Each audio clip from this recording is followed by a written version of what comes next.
okay. If it's not Wednesday, August 14th, between 3:30 and like 5-ish, then don't leave a comment because I won't see it.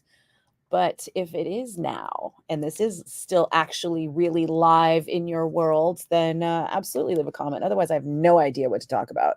I'll just start making stuff up and it could get weird, like super weird. Oh, I forgot to get the chair. You guys don't want to be staring up my nose the whole time, do you?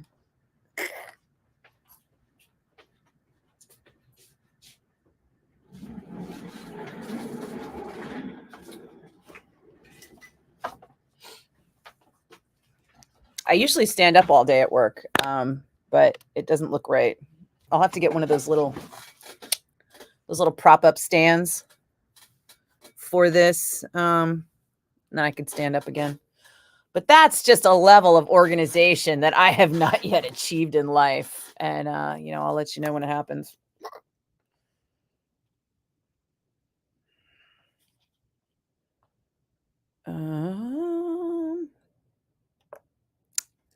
I love it when people text me for tickets. Said no one ever. By the way, the answer is no. If you were thinking about that, the answer is no. You had your chance. I warned you. I warned you a billion times when those tickets were $20 to get them. And if you didn't get them, I can't help you because all the free tickets I get go to people like my mechanic. Go to the people keeping me alive on a daily basis. And that usually sucks them all up, That happens all the time, doesn't it? There used to be a meme that was like, it was like a contact page and it said, don't answer, wants free tickets. Hey, Charlie. How you doing today? Speaking of shit talk, that really did happen to me one time. It was so funny. I don't even know who I literally had never heard of this person. It was some girl. I can't remember her name. I didn't know her name to begin with. And I got one of those like someone commented here things, and I guess her page was public or something. And I looked at it and I was like, was he commenting to someone who was like, oh my God, Nikki Blakk, I hate that bitch. And I was like, yeah, but why? And so I commented, I was like, have we met? Like you have to have met someone to hate them, right? No. All I know is I was like, hi, not sure why you hate me. Have we met? And then it was like block. Yeah, I don't get it. Yeah. I mean, there are people who I just don't really dig. Hey, Mark. And you know what? I don't have them in my sphere of things, right? Because we all do kind of live in a curated bubble these days, right? I mean, we have the ability to unsubscribe or block or shape our worlds for better or for worse. So if there was somebody I really didn't like, I would not need to know them. Sorry, I'm out of hairspray. I've been out of hairspray all week. And it's really bugging me. But it arrives tomorrow, just in time for the Lamont and Tonelli ball. So I'll stop doing this soon enough, maybe. But yeah. Like Chapel Rowan. I did not know who Chapel Rowan was. Not for the life of me. Had not seen a damn thing about her. And then she was in town for Outside Lands. And all of a sudden it was like, Chapel Rowan, Chapel Rowan, Chapel Rowan. Like she made it into my sphere. But as a person of a certain age in the Bay Area metal scene, like there's a lot of stuff that gets right past me. I don't have to hate people that I don't know. Go fig. I've not had enough coffee. What else is new? Hey, Kevin. You have an amazing day as well, sir. My amazing day is y'all, it's a 2 coffee day. This is really happening. Oh, wait. This is the one I'm drinking first. because this one has espresso in it. That one's just French press. You find the trendy shit on TikTok? Girl, I cannot stand scrolling TikTok. It makes me crazy. In part because I had like a wide open algorithm that had, and it was like, I hated everything that was coming through. So I just kept scrolling and then turning it off and scrolling and then turning it off. And the only things I would ever stay on were like comedy. But then I have friends who will send me their inappropriate TikTok jokes, right? So when I click on it, now that I have a TikTok, it starts automatically opening it in TikTok.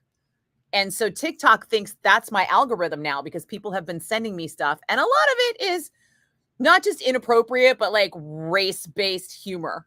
And I'm like, dude, you have got to stop sending me these racist TikToks. Not because they're not funny, but because TikTok now thinks I'm a goddamn racist. Like, my algorithm is starting to send me inappropriate shit. And I'm like, ah! And half the reason they send it to me is because they know my reaction is, whoa, dude, no. And they like to see me react like that. And yeah, so here I am, stuck with a shitty TikTok algorithm that I can't game.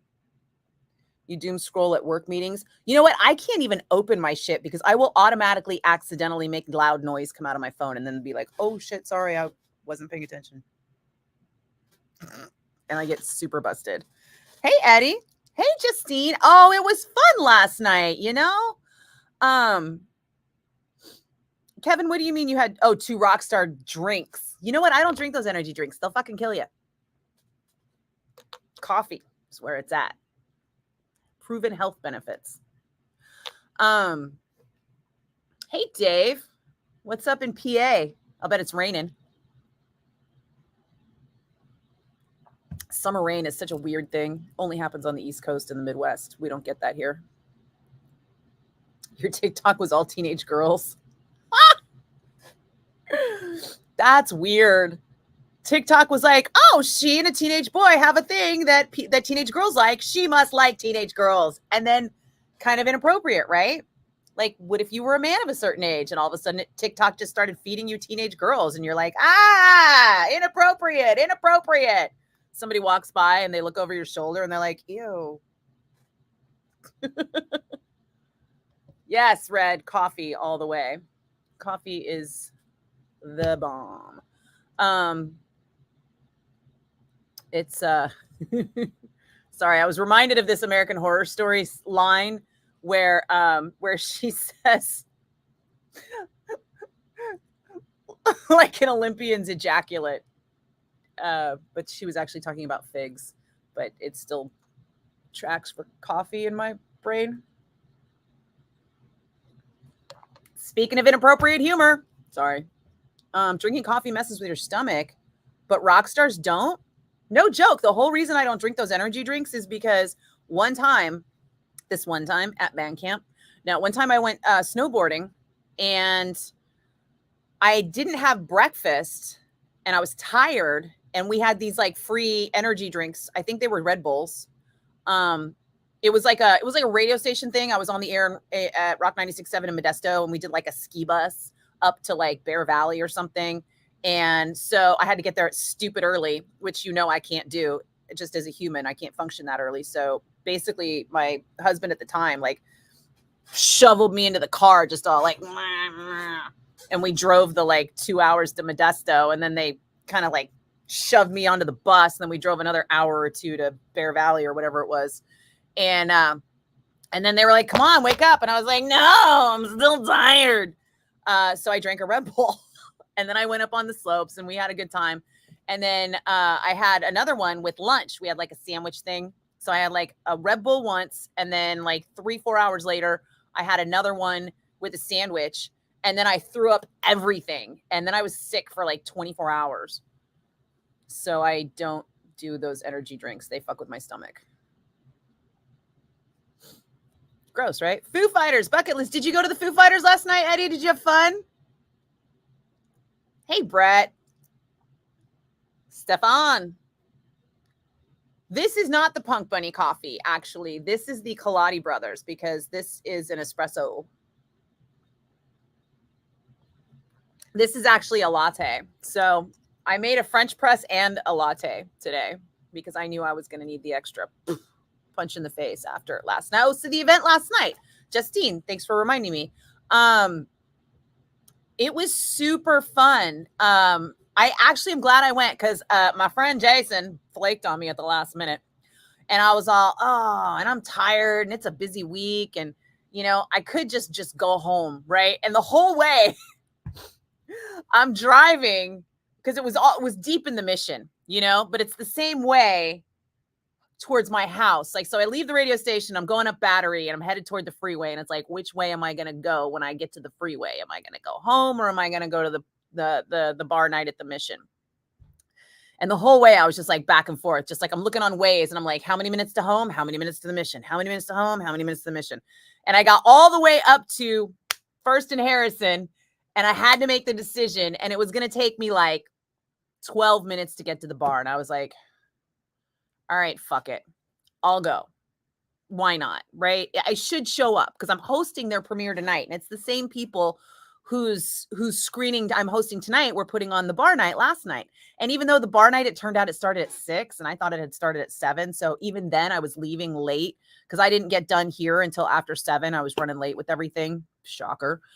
And I was like, man, I'll get there. I'll have like a half hour to hang out because it's probably over at 8, which it was, but the whole way there too, traffic is just backed up all along the freeway. And I'm like, oh my God, it's only going to take me 12 minutes to get there, but it's going to take me 37 minutes to get back to where I was before I was going home. I was such a crybaby and it was all for nothing. Because as soon as I got there, it was super cool. There were a bunch of people. It was super fun. I ended up getting a really cool, I didn't post a picture of it yet, but I think I took a picture. Let me see. This is the coolest. Check out the fucking face hugger tote bag they gave me. A what? A what? What? Yeah, I should have brought it tonight. I almost did, but I was running late today. Shocker. Pretend you're surprised every time I say I'm running late. What? You? No. No, look at that again. Look. Oh, it's amazing. And they gave me some Xenomorph Funkos. So as much as I am not, hold on. Oh, whoops-a-daisy. How did I not see that? They have 2 commercials voiced by me back to back. And so it's like me talking for 2 straight minutes about commercials, which I don't like, but I didn't catch it in time. Shit. They are not supposed to schedule my, oh, well, anyway.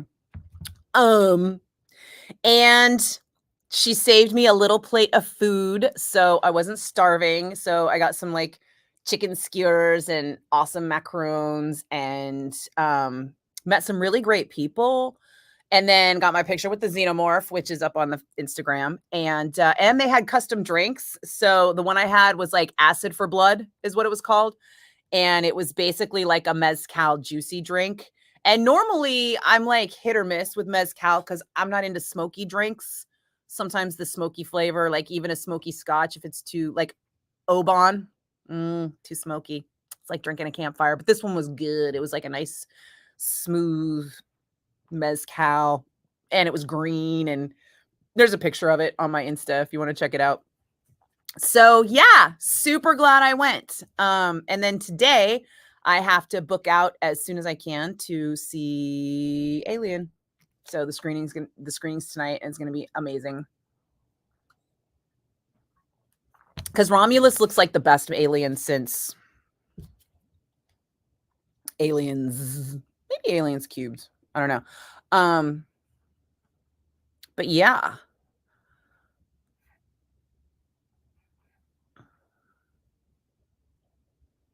Horrible traffic getting into the Conquer Pavilion. Damn it, Eddie. That's why I didn't go, because I knew it was going to be like that. I 100% knew it was going to be like that. That's why I tell people take BART. You know, you can take BART to the Conquer Pavilion, right? And there's a BART shuttle. There's a shuttle from BART that will take you straight to the pavilion. And that way you don't have to deal with any of the parking traffic coming in or out. Or if you are in the Concord area and you want to drive, you can drive and park at BART and take the shuttle. But yeah, I didn't want to spend, you know, a couple $100 on seats or even $100 on a lawn ticket only to get there and miss L7 completely, who I mean, I saw L7 god, pre-pandemic, you know, but it was recent-ish. So I'm not super mad about that, but and I've seen the Foo Fighters a bunch, so I'm not mad that I missed them. And I would have been really mad if I spent a bunch of money and only saw them for like half their set. Baby Huey posted some videos. They looked really good. I mean, it's the Foo Fighters. They always put on a good show. No doubt. Justine, you heard Dr. Feelgood and it made you think of a clip you heard of Neil's isolated vocals. Yes, it is. Hysterical. Yeah. Oh, the teenage girls were just commenting on your video. It didn't affect your algorithm. I just still hate my TikTok algorithm. It's like super irritating. Even the jokes aren't even all that funny. Like at least when my friends are sending me their inappropriate, you know, racist humor, it's been vetted, so at least it's funny. But now TikTok is just sending me all their bullshit racist humor, and some of it's like just not funny, and some of it's like offensively not funny. I mean, if you're gonna be offensive, like this is my scale, right? You have to be as offensive as you are funny. If you are more offensive than you are funny, it's not good. If you are more funny than you are offensive, that's okay. But don't be more offensive than you are funny, because then it's just not worth it.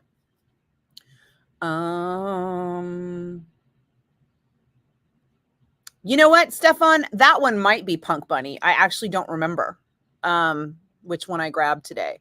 Because what I do is I have these like, I have a friend who works at a coffee roaster, and one year for Christmas, he gave me, I'm not kidding you, like 19 pounds of coffee. And they were all in these like sealed bags. And so I reuse those sealed bags. So I take all the coffee out of the bags that they're in. And like the espresso goes in a canister that I have separate.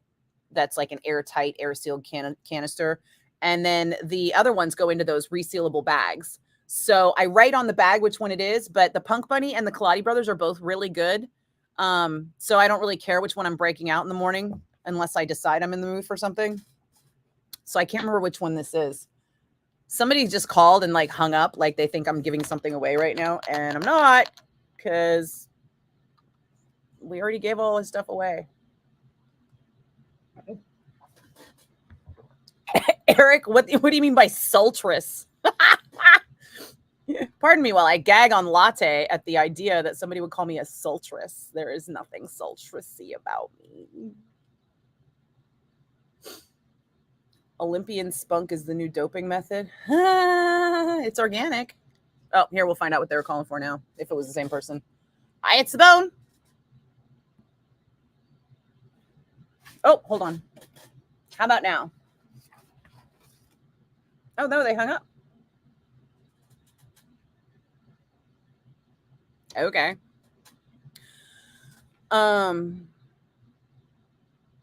Oh my God, Eddie, $45 for a double shot of vodka and soda? Dude, I don't ever need a drink that bad. Like, ever. If it's going to be $45, it needs to be a bottle of something delightful. Preferably from Costco, because $45 is an investment. Frankly, that's 2 bottles of the Costco French vodka that comes in the giant "you might be an alcoholic" bottle. I think that thing's like 20, 25 bucks. And it's fucking great. I'm at home making infused vodkas out of it right now as we speak with some cucumber. And I'm going to make limoncello out of it too with the lemons that I have, because I have so goddamn many lemons.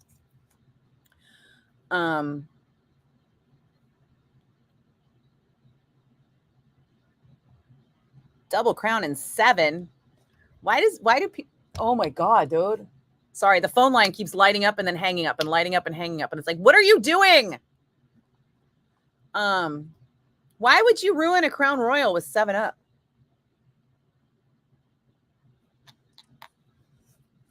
Crown Royal is one of the blends that I really like. Fucking seriously, dude. It keeps happening. The line lights up and then they hang up. And it's happening too fast for it to be somebody who like butt dialed, you know? there's cardamom in this because I made a cardamom simple syrup because one time I went to this brunch place in Vallejo and they had a cardamom latte on the menu and I ordered it and it was the single greatest thing ever. And so I had to learn how to make it at home because I'm cheap.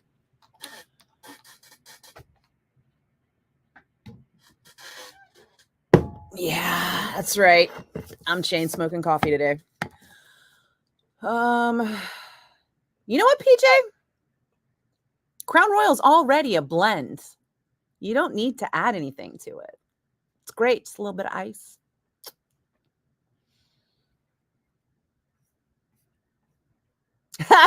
You know what, Justine? Honestly, they're wonderful people. I probably could have just been like, hey, you guys, sorry I was running late and I was only going to be able to make it for half an hour. So I bailed because I'm tired and I want to make sure I'm good for today.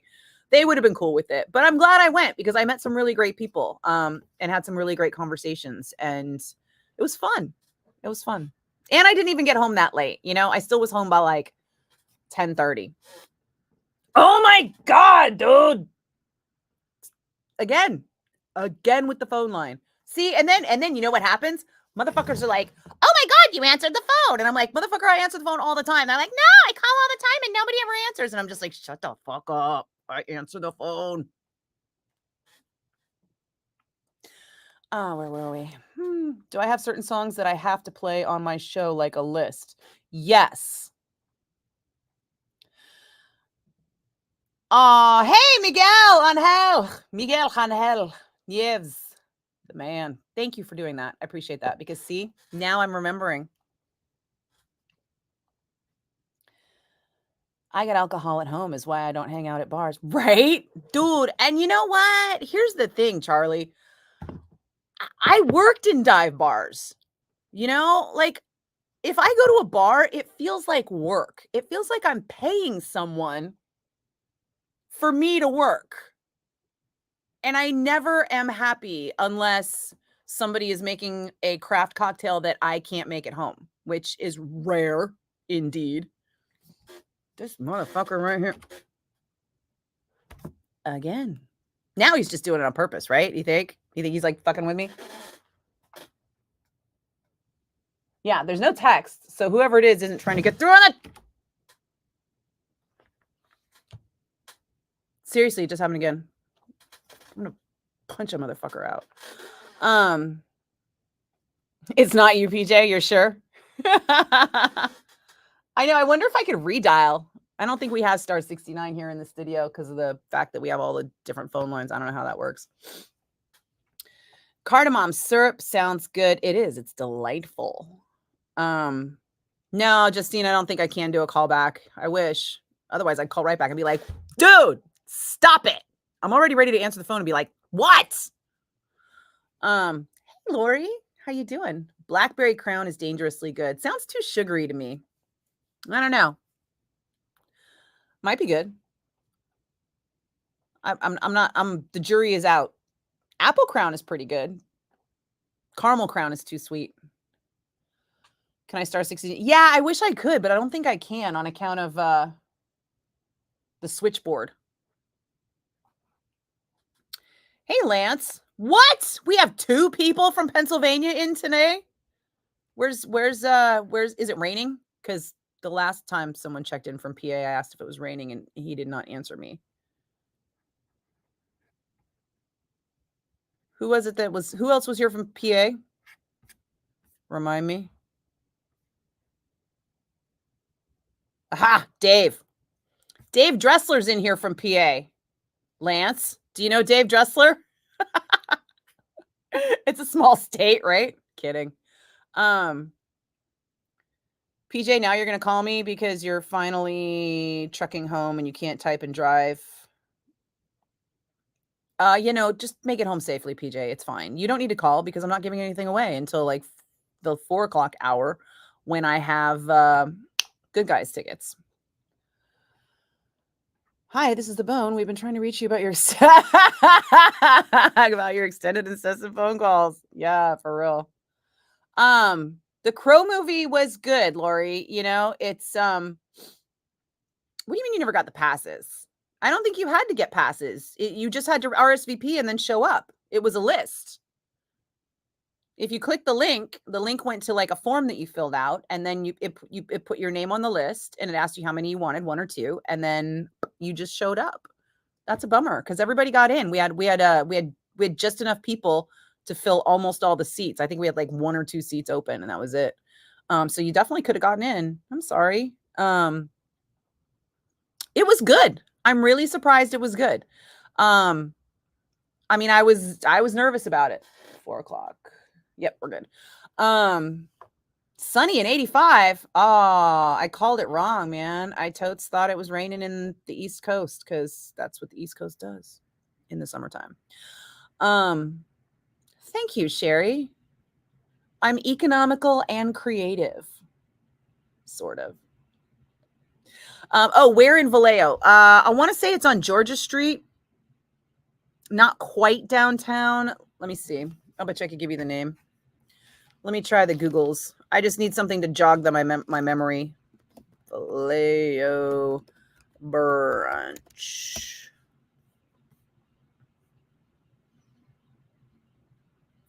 Is this it? Provisions? This might be it. Let's see.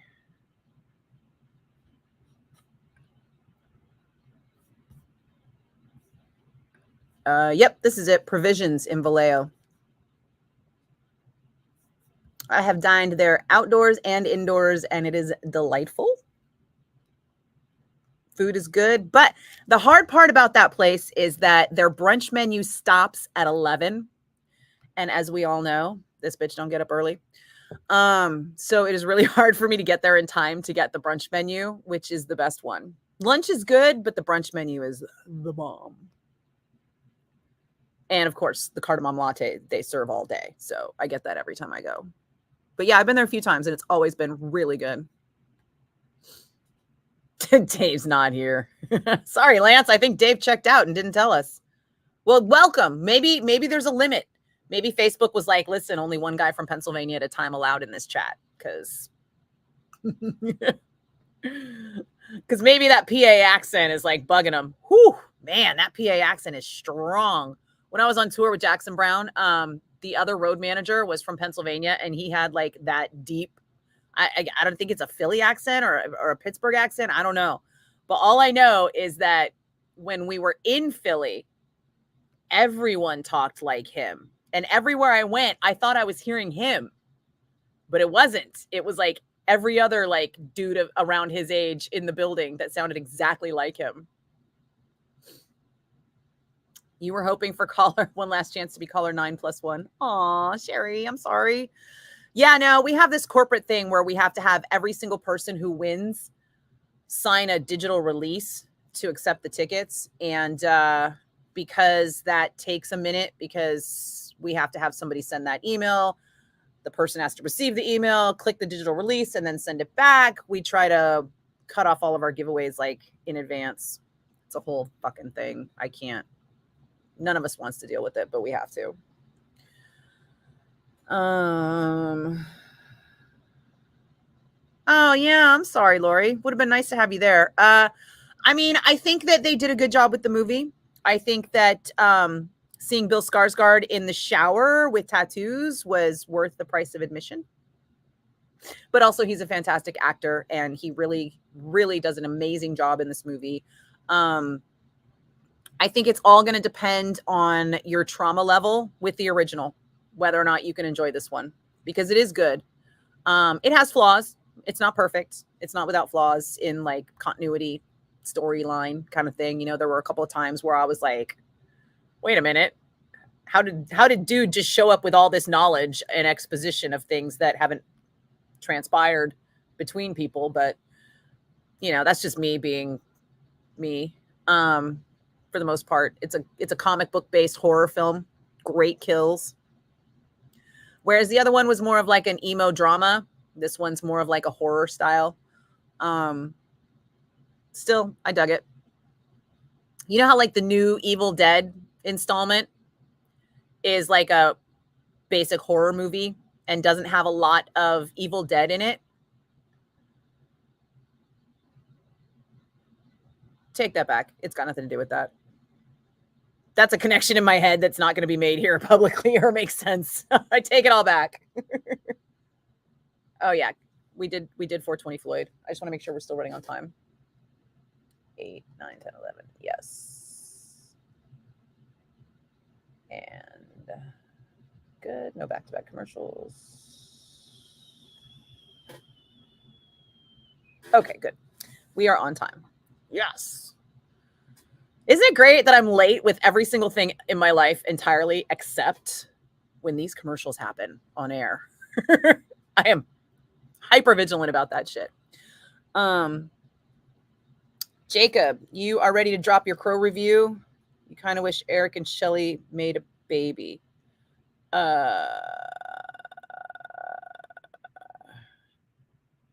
Well, they did ask us not to review it so that there were no spoilers out there. So be extra careful with how you discuss it. I'm surprised that there are talks of a sequel, but again, I'm not entirely surprised because I feel like what they should have done with this one is what they could do with another one, which is create another Crow scenario. Because the Crow,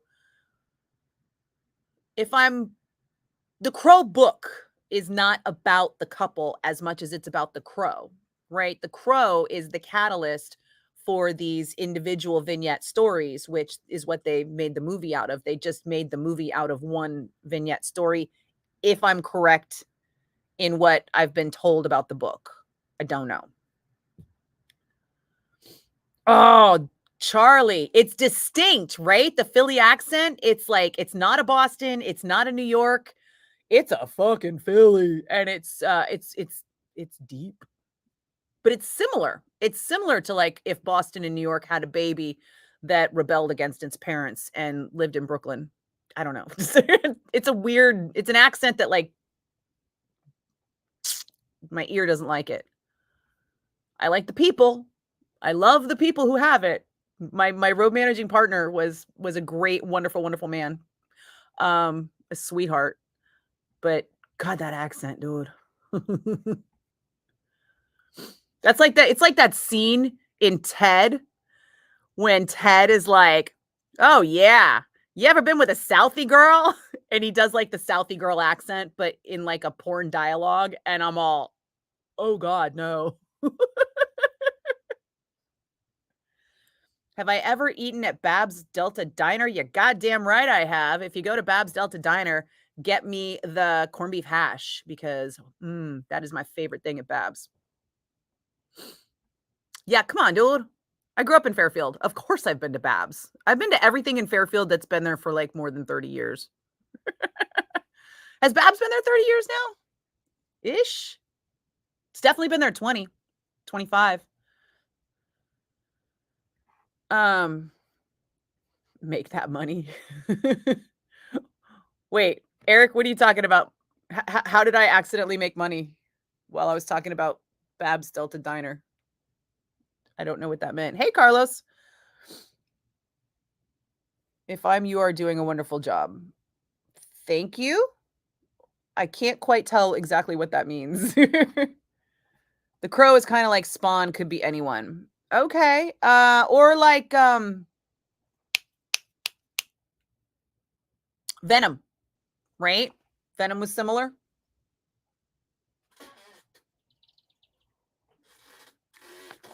Venom was a parasite that infected everyone. Yeah, and there's a part in the new movie that didn't exist in the original movie that I believe harkens back to the books, which I think is going to potentially be the catalyst for sequels, where it's about the Crow universe character helping to guide things right. Now you want a cheesesteak sandwich. I have not had a cheesesteak sandwich. Is that a Babs thing now? I don't think she had those. Or if she did, I didn't get any because I'm lukewarm on cheesesteaks. I'm not mad at them. I do like a good cheesesteak. We went through a cheesesteak phase when I was working at the Fillmore full time. And one of my favorite things was the veggie cheesesteak because there's like a Philly cheesesteak place here in San Francisco that The veggie cheesesteak was like chock full of like mushrooms and onions and peppers. And like, I didn't even miss the meat. It was so good. So I would ask them if I could get a veggie cheesesteak with a little bit of meat. And then it was perfect. Or I'd get a cheesesteak, add veggies. But then it was usually still too much meat. How were the Foos? Girl, I didn't go to the Foos, but I heard they were good because they're the Foo Fighters. They're always good. Somebody else went to the Foo Fighters here. Who was it that went to the Foo Fighters? Remind me.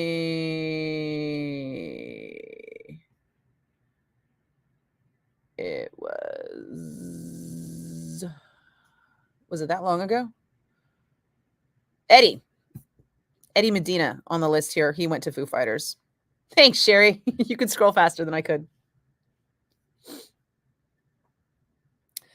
Yeah, I mean, thank you. Thank you for your sympathies. Yeah, Eddie got there late because traffic was a nightmare, and it's a weekday, and that's just facts when it comes to Concord Pavilion, right?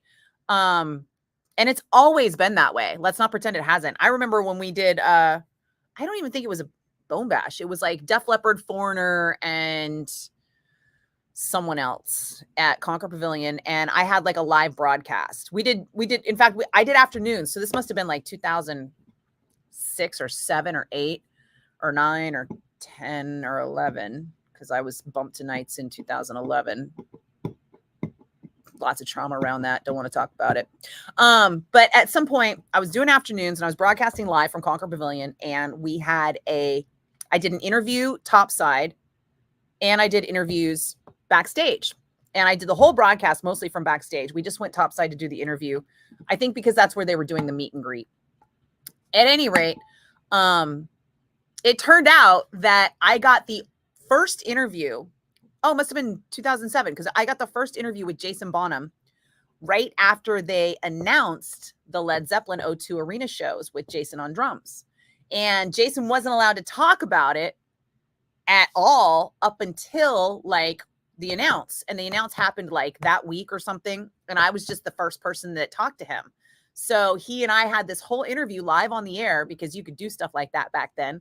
And I interviewed Jeff Pilson on air too. And basically so many people were trapped in traffic for so long. They were listening to me do the interviews on the way in. And that's when I realized how many people really listen to 107.7 The Bone, and how bad traffic is getting into the Concord Pavilion on a weekday. So I knew that there was no way I could work here and go to the Foo Fighters and get there with any ability to see the show. Plus, I would have completely missed L7. I would have probably missed half an hour or more of the Foo Fighters. It would have been nice to catch the last half, but nobody was greasing me in for free, so it would have cost me like $100 to $200. Plus, it would have been stressful. I was already late getting out of here last night just for the cocktail party that I went to, the Alien Romulus party that I went to last night anyway. So between that and the fact that I have seen the Foo Fighters like a bunch over the years, I'm not deprived of having seen a band, I'm cool. I'm good. It would have been cool. Would have been great. They did release last minute tickets. I thought about it for like a second, and I still just was like, nah, not worth it. I mean, not worth it, but just all of the aforementioned, I was like, forget about it. I'm good. And, I have seen and done a lot of things. It's nice for me to know that if I don't make it, hopefully somebody else did that hasn't seen them before and really does need to have that experience. In my grand old age, I'm realizing that I have had a lot of experiences multiple times that some people have never had. And so I'm feeling a lot less FOMO in my old age. Do I like Los Lobos? They're very nice guys. They are wonderful people. I've worked a bunch of Los Lobos shows between the Fillmore and the Warfield. They used to play every year, and they've always been lovely. Concord and Mountain View suck for weekday traffic. Abso-fucking-lutely, Sherry. I don't even look at Shoreline anymore. Honestly, like I almost don't even look at the bill, because especially if it's a weekday. Like if it's a weekday, I have to take a day off. And I got 10 vacation days, and trust me, they're gone. They are way long gone. I mean, I got to take off like 3 or 4. I got to take off like 4 days for the Monsters of Rock cruise, and I had to take off 3 days for the Mountain Fest. Um so that's 7 days right there. So I have 3 vacation days left for the year. And I think I'm having to take one for Metallica, because that show's on a Friday in Seattle. And then I think I had to take another one for Metallica at Phoenix, but that was last year.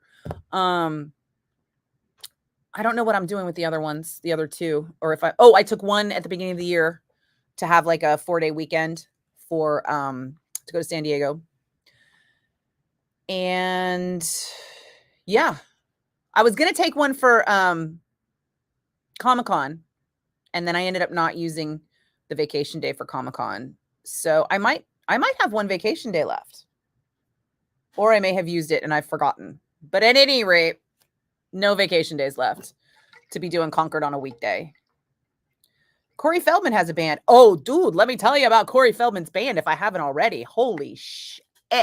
If you are going to go to Limp Bizkit, get there fucking early. Do not miss Corey Feldman, okay? It is so weird. Like, it is weird, worth the watch weird. It is like, what the shit is happening right now? Weird. It is like, is this for real? Weird. It is like, is he doing this on purpose, or does he genuinely believe this? Weird. I mean, it is so weird that it goes beyond the realm of kitsch into the realm of avant-garde. It is like, holy shit, I can't turn away. Weird. I saw him at the DNA Lounge, and I swung by on my way home from work because I was just going to grab a drink. And I know a guy there, so I could get in for free and I could get a drink for free. So I was going to meet up with some friends, grab a drink, have a drink with them, watch a song or two, see what the hype was all about, and then head out. And I'm not kidding you. I got in there, I got a drink. I took 2 steps, looked up and was like, "What?" And I did not move for like the whole rest of the set. It was so weird. It was like, "What? Is he doing that?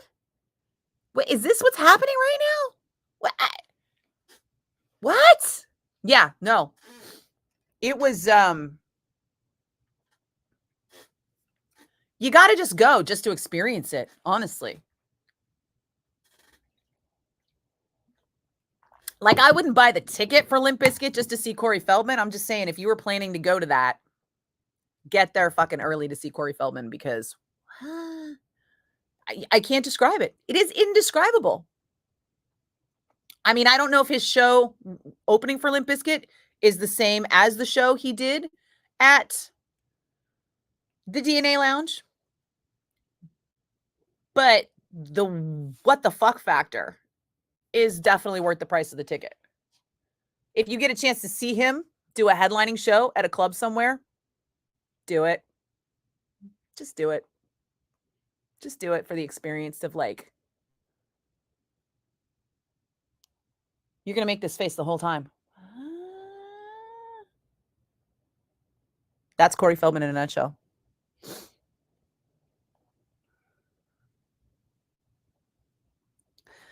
Avant-garde has a built-in excuse for being shitty. All they have to do is say, "Hey, it's avant-garde," and you just don't get it.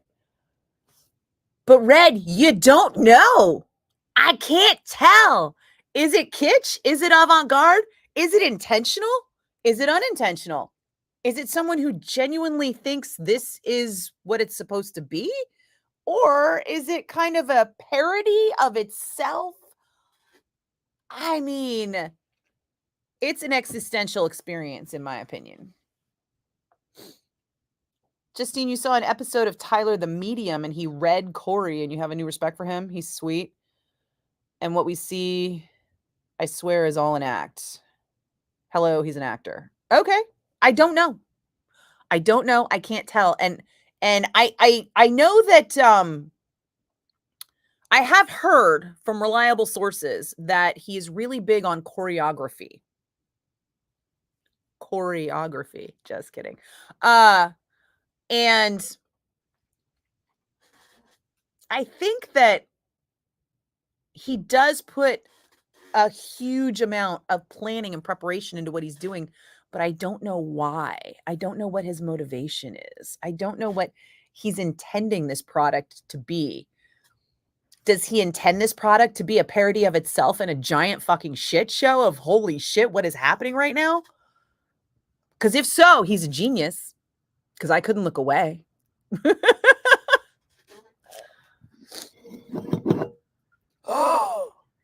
A wife swap? I've never seen Corey. I don't know anything about Corey Feldman that didn't happen in the 80s. Mostly. Except for that show. So, yeah, if he's intentionally like acting like a child and being weird, but also like acting like he's taking himself very seriously, but also like, I don't know. I can't tell. Maybe he's just that good an actor. Maybe I'm an idiot. I don't know.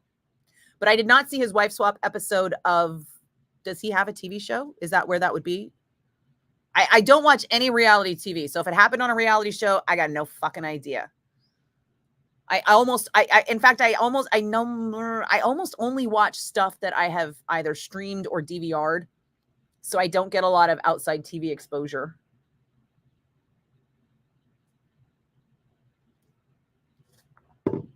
Did he think he was Michael Jackson, or did he want you to think he thought he was Michael Jackson? Paradox. I mean, it's anyone's guess, right? And therein lies the entertainment. You're questioning your own reality because his reality is so fucking surreal. No, it was the old wife swap, like from a decade ago. Again, haven't watched reality TV since Real World was in San Francisco. They had a TV show about swapping wives.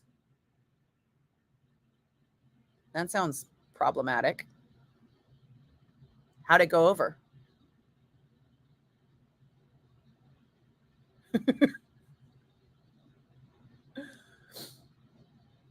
I also had several periods of time where I was like working constantly. So if it didn't happen in like the rock sphere or the concert sphere, I was very much nose to the grindstone.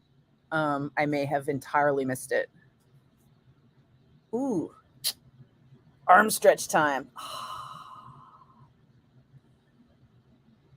Who do you get in contact with to ask about getting our signal down south to Salinas? I don't believe we are allowed to. I think you would have to contact the FCC because we are only allowed, I think, like a 50,000 watt reach. And geographically, I believe that our signal belongs to someone else once we pass a certain area of the South Bay. We're officially broadcasting to the 9 Bay Area counties. And I think Salinas is one county south of the most southward county that we are allowed to broadcast in. That said, you could just download the Bone app and listen there.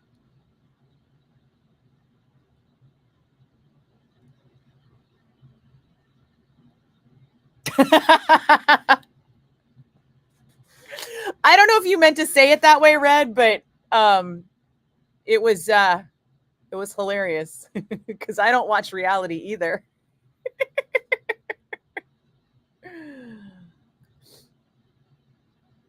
It's probably on YouTube somewhere. He was like leading a school for Corey's Angels. I did see it made the music news when he had the Angel Girl thing happening on Good Morning America, right? And he did that weird little dance thing. I did see that happening. There was a TV show around that.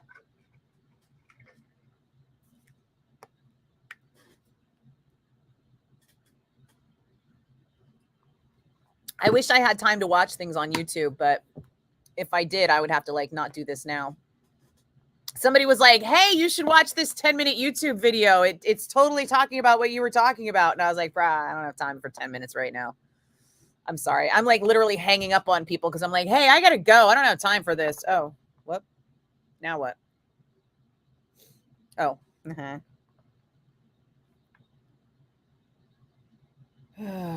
not my problem. Not my problem. The amount of emails I get daily is so ridiculous. And I unsubscribe to everything. If I get something and I don't recognize it, I'm like, unsubscribe, bitch, unsubscribe, bitch, unsubscribe, bitch. And I wonder what it would be like if I did not do that. And then I realized I don't have to wonder because I can go into my mom's email, which I have to do about every month or two, so that I can delete hundreds of spam emails and unsubscribe her from 1,000 things. You sent me a video on Facebook? Okay. All right. That way I can do both. I can watch the video on my phone and I can talk to you guys about it. All right, let's see. Oh, I just saw your comment on Facebook too.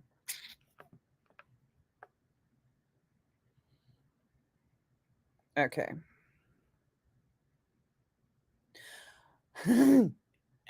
It's next to the picture of you when you were little and you met Keanu. It's so cute. I'm not going to out you, but it's really cute. Okay, let's see.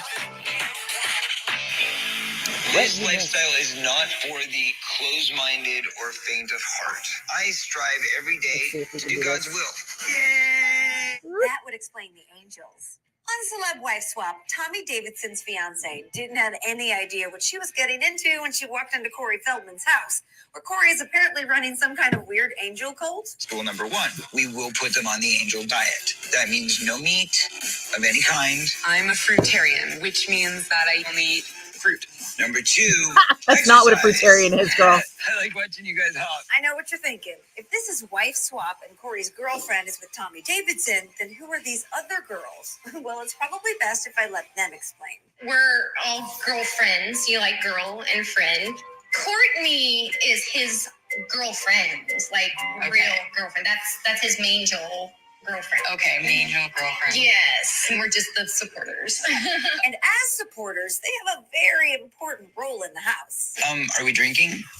Yes, I will get on that right away. I'm so thirsty. Okay. Oh my God, thanks guys. The girls do everything for Corey. Just like the women have been enslaved by him. It's not like these girls don't get anything in return. Corey's program offers a chance to make them better people on the inside, so he can look at their outside. I would like to see Amanda's physique without the cover-up, but if we could just get her on our workout program, she would feel secure enough to walk out there in an angel outfit any day of the week. I'm Nikki Boyer. Make sure to check out our entertainment news show, What Just Happened, right here on this site. I got enemas.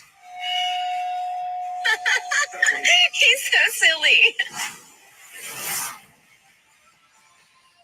Thank you for confirming all my life's choices about why I don't watch reality television.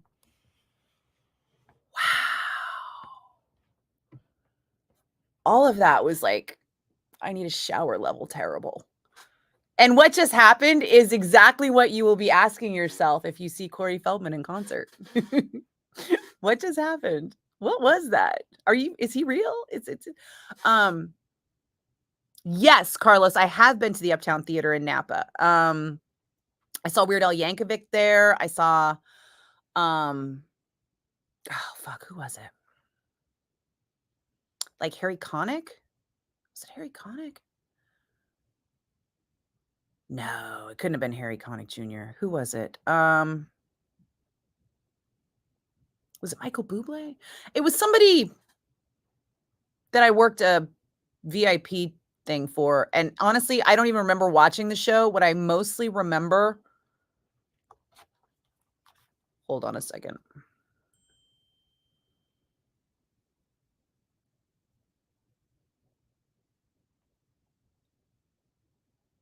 Oh no. Oh, my friend's puppy just ate something very high fashion. Oh no. Oh no. No.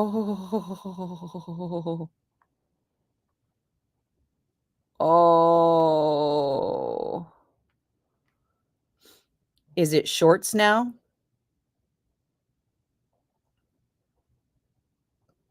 Is it a Dolce & Gabbana romper? Question mark. Oh. What do you do when like the cutest puppy ever destroys something priceless? Yeah. I hope you went down the street and got a very amazing cocktail. Wow. Ouch, ouch, ouch, ouch. Right, Harry? Hello, and what the fuck? What did I just watch? What just happened here? How are these people real? I mean, they're not. That's the thing. They're not real. None of this is real. Yeah. Yeah. So wrong. So very fucking wrong. Oh. No, not a cocktail, straight tequila. Oh, she was going to have the Taylor Hammett, but still. Oh, good gods.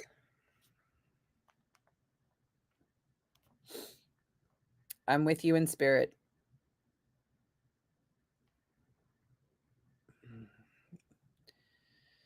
Spirits, because let's be honest.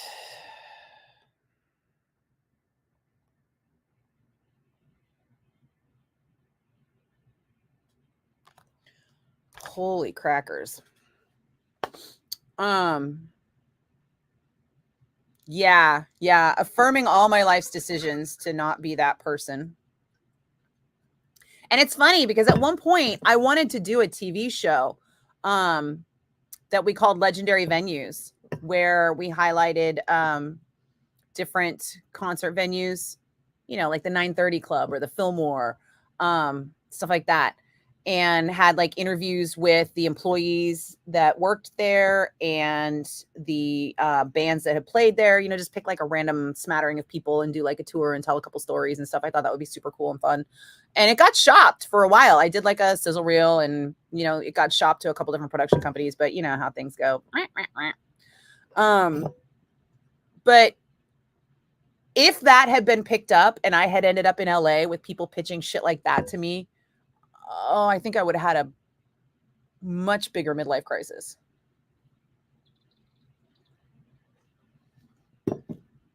Much bigger. As it is, my midlife crisis was mostly just about the company not valuing me and how I probably should do something that doesn't make me hate life. And that's when I went back to concerts full time. And that's why I've seen the Foo Fighters a bunch. And that's why I'm fine with missing out. I'm FW Mo. I'm FMO. I'm fine with missing out instead of FOMO. Let's see. You know what? I need like 2 more minutes, but I got a 5-minute song, which means I either need a 3-minute song and a 4-minute song, or I need a 8-minute song. Hey, what? This is happening.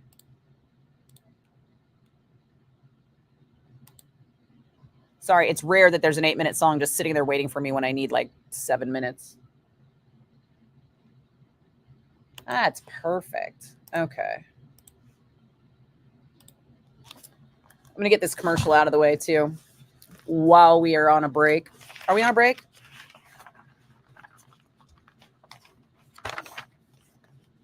Oh, there it is. 1 second. Hey, Charlie, what game are you playing today? Do you play the same game all the time, or is it like different games? Inquiring minds want to know. If anybody wants to follow Charlie on Twitch, she's Witchy Hammer, also on Twitch. Oh, yeah, and you guys can't see Charlie because you're all on Facebook and YouTube. I should totally get more Twitch followers. Oh, right when I'm ready to do something, huh? If this is the same motherfucker. Hi, it's the bone. I'm gonna call you guys forever. You guys don't never answer the phone over there. Okay, which person on my fucking live stream is this that thinks they're funny? Oh, I'm not being funny. I just be disrespectful anyway. I just love the phone. Oh, okay. What can I do for you? I just want to call and say you guys are doing a great job. Thank you. So are you. All right. I'm Gregory. I work barber in Fremont. Awesome, Gregory. Do you cut hair? I'm on my lunch break. I'm on a little lunch break from cutting hair. Cool. I listen to you guys every morning. Listen to the Sting. I don't. I have no idea what you're talking about. I love the Sting in the morning. I don't know what the Sting is. Well, I'm sure it's not a Sting song, right? No, it's about 9:15 in the morning. They call up somebody on the phone and you know what I'm talking about. Oh, right. It's like a Dirty Friday call, but it's not on Friday. It's pretty cool. It's at 9 a.m. They call somebody up, catch somebody in the act. In the act of what? Usually it's just fun stuff in the morning on the way to work to listen to. Okay, cool. You know, Well, thanks for calling me to tell me about the morning show. well, I love it. You guys play the best music too. I try. Well, when you guys keep up the good work, and I'll keep listening. Thanks, brother. Appreciate you, man. Okay, guys, love you. Take care. All right, that's somebody on here because he said guys, like there's plural, and also said exactly the thing that I was complaining about like 20 minutes ago.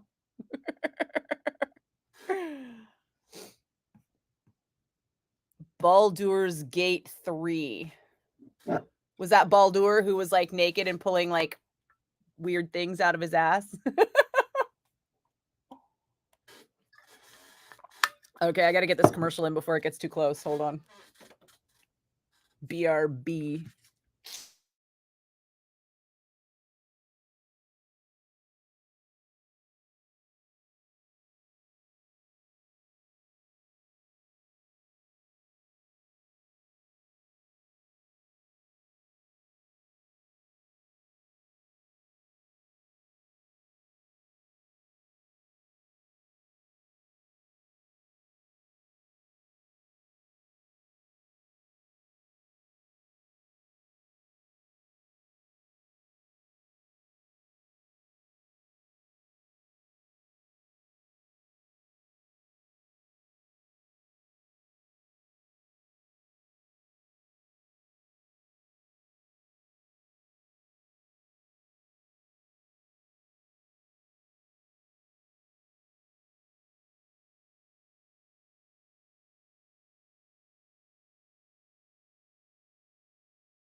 Okay. Sorry, I wasn't feeling that one right. I had to do it more than once. Baldur's Gate. Was that Corey Feldman? That was not Corey Feldman. To quote Shaggy, wasn't me. Yeah, I know, right? I was like, come on. What are the odds that someone called up to say the thing I was just complaining about? And the more I think about it, the more I think, that shit happens all the time. Maybe he was genuinely just calling up randomly to be like, oh my God, you never answer the phone, when I'm like constantly trying to answer the goddamn phone.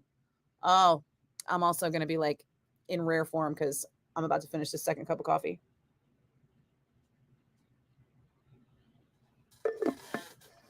Oh, yeah. That's the stuff.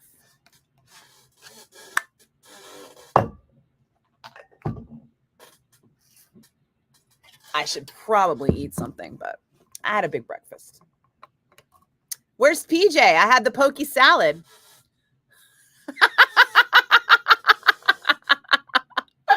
Oh, Sip. We haven't talked about Death Angel the whole time. No one brought it up until now.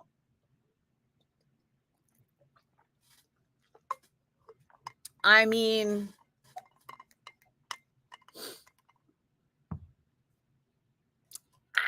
I can talk about it if we like,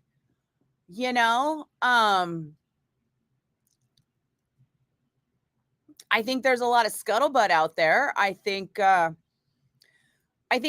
everyone in Death Angel probably wants to like take a Valium and just take a beat because they're all probably really pissed off. Nobody wants to get told out of nowhere that they got to go get a fucking job when they had a job. And I guess when you're in a band, it's really hard to understand what that's like to get fired.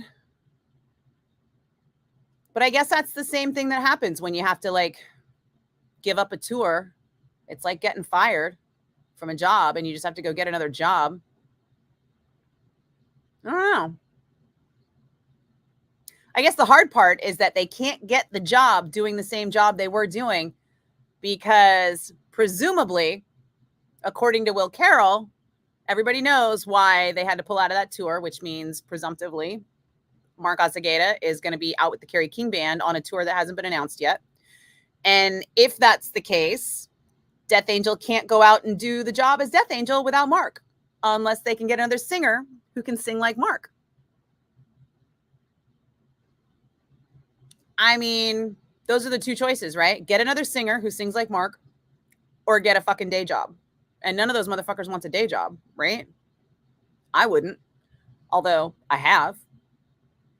I mean, that's why I worked Megadeth at the Concord Pavilion on Saturday. I always have another job so that when I get fired from this job, which I just assume is an inevitability, I have another job already so that I am not like freaking the fuck out and panicking and getting quoted in blabbermouth.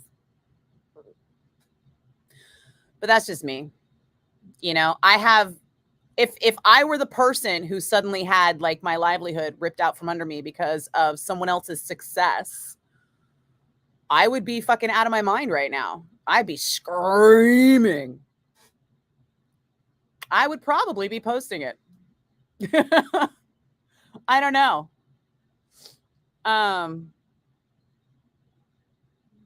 Some friction after Will's post. There was already friction. There's just going to be more friction now. I mean, I suppose it would have been nice if presumably, if this is because of Mark having to go on another tour, if they could have reached some kind of amicable solution of like, hey, Mark's going to be gone these dates. Let's try and find tours around those dates. Or, hey, Mark's going to be gone for the rest of the year. Do we know someone who can fill in for him? Or, hey, we've got a problem. Let's discuss this rationally like adults and come up with a united front and a solution. Well, then they just wouldn't be metal, would they? I don't know. I mean, nobody gets into metal because they're so healthy and well-adjusted. We're all a little fucked up and anger is real. And I can't be mad at anybody in this, right? I love every single person involved in this situation. So I'm going to be team, let's all find a fucking solution that works for everybody. Because I don't think it's going to do anyone any good if we blow up Death Angel. I don't think it's going to do anyone any good if we somehow have to pit team Carrie King versus team fucking Death Angel, right? Nobody wins in that situation at all. Right? If anybody's going to win that situation, it's probably going to be Carrie King because the Carrie King band is the bigger dog in this fight, right? But let's face it, we're all in the same fucking pack. So how do we get everybody fed? You know, that's what I'd like to see. I'd like to see not a fucking peep about this until somebody has a solution that maintains everyone's livelihoods for the rest of the year. Because that's the thing, you know, if you're coming from a place of sudden panic because someone has pulled your security, your fucking job, you know, none of us is a spring chicken. None of us is sitting on a fat nest egg and can go, okay, never mind. I'll take the year off. So it's going to be like that. It's going to be a thing. You know, people are going to react. Metalheads are going to take sides. Metalheads are going to have opinions. Everybody's going to be all like, "Argh!" And we're just going to have to watch it happen. And I'll just be over here going, but I love everybody. Can't we all just get along and figure something out? And everyone will hate me for that. I will lose entirely. Sip, I have no idea what that emoji is. Oh, good to see you, Charlie. Mwah. I'll see you again soon, I hope. The new Alien movie. Well, I'm seeing the Alien movie tonight. And I already showed the picture of my fucking badass alien face hugger tote bag, which is going to be my new favorite thing. Is that coffee? Is that a coffee that I've had too much coffee? Because that's for real. Because also I have to pee. Is there more? Has there been a development that I've missed? Because I have been busy. Having some sales conversations, etc.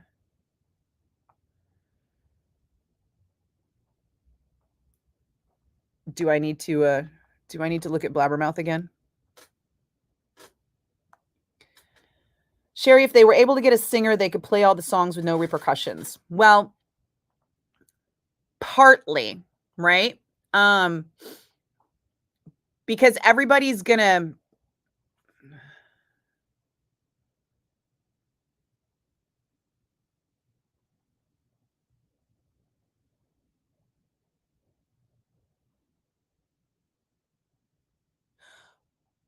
a what?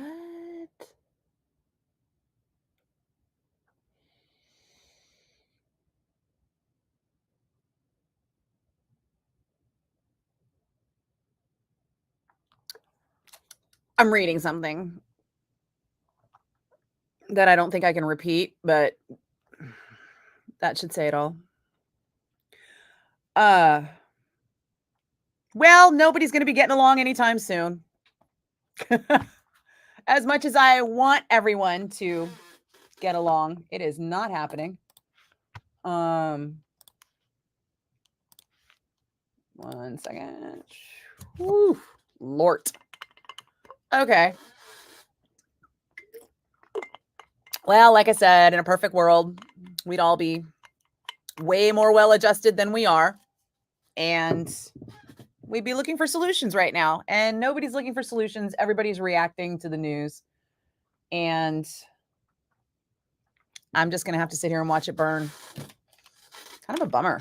But, oh, yeah. So, Sherry, if they were able to get a new singer, they could go out on tour. But it changes the value of their booking, right? Because Death Angel with Mark is going to sell more tickets than Death Angel with insert singer here. Is Lizzie Hale available? I'm laughing, but fucking A. Plus, Plus, they have already completely been wiped out of this WASP tour. So that WASP tour, gone. Too late. Way too fucking late for anything on that. Hang on. I got to do this first.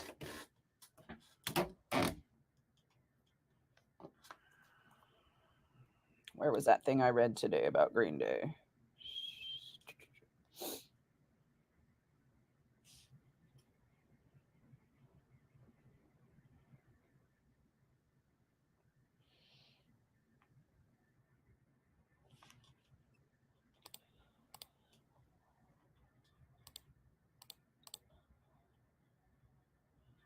"107 Jeff in the Bone with Joan Jett and the Blackhearts and Bad Reputation." I'm Nikki Blakk, and Green Day just dropped a video called Monsters and Saviors, a skate film, which is in collaboration with Monster Energy, and it is free on YouTube. So I will post a link for you up on the socials to check out. It's the Bay Area's own Green Day on the Rock of the Bay.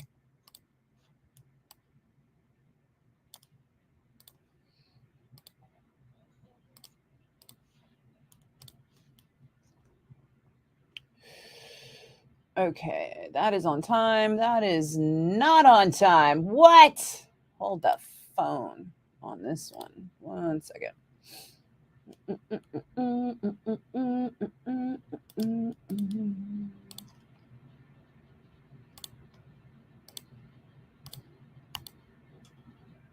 Oh, still not on time. Wow. All right, hold on.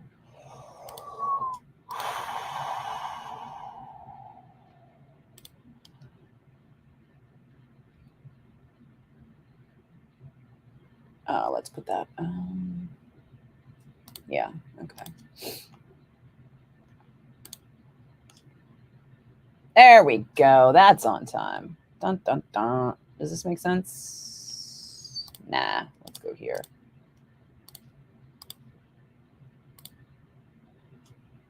Okay.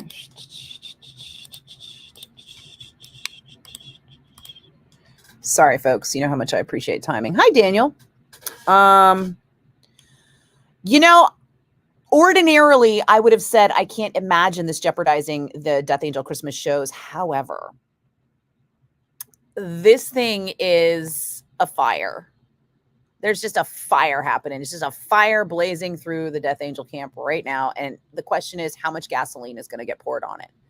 And will they burn it all down before the Christmas shows?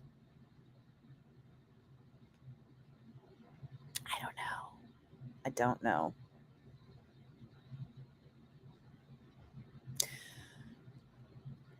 And I don't want to place blame because it's really hard to blame everyone for having not enough opportunity, right? I mean, Mark has a great opportunity with Carrie's band, and he wasn't intending to leave Death Angel, but clearly Carrie has yanked his leash on a tour that has to happen if that is what's happening, which it clearly looks like it is, according to Will's comments. So how are you going to blame Mark for doing what his boss tells him he has to do, even though he's got this business at home that he's trying to run? You know, it's like somebody with two jobs, and at some point, if both bosses are mad at you, you got to go with the boss that's paying you more. Right? I mean, that's basically what it boils down to. Everybody is here, and this is their livelihood. And it's really difficult to have a creative endeavor and a livelihood wrapped up with a fan base. So how do you explain to fans, listen, as much as we would love to be making decisions purely creatively and purely in a bringing the music to the people sense, we all got mortgages. And we all have more than one boss. I think that's tough. It's really tough. In a perfect world, somebody would step forward and be like, hey, I've got this time off and I can sing Mark's parts. If you guys want to try and book a tour, I'll fill in for him and you guys can figure out what to do when Christmas gets here. You know? Oh, you know what, PJ? I forgot to do the giveaway.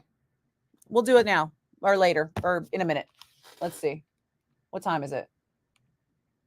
Yeah, I meant to do it in the 4 o'clock hour, but to be honest, the Good Guys tickets, they're not timed, so I could do them anytime, as long as I do them, you know, before 6-ish, really. Actually, as long as I do them before 7, I think.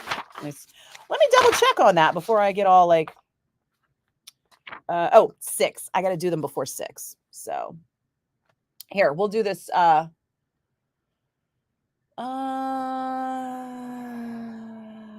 like to give people warning. So, oh,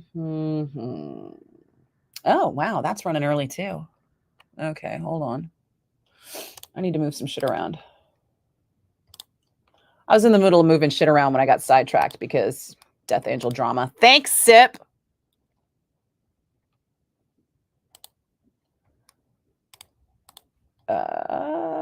Okay, now we're back on time.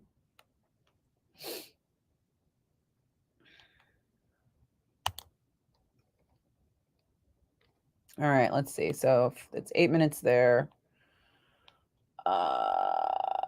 29, 20 minutes. Okay.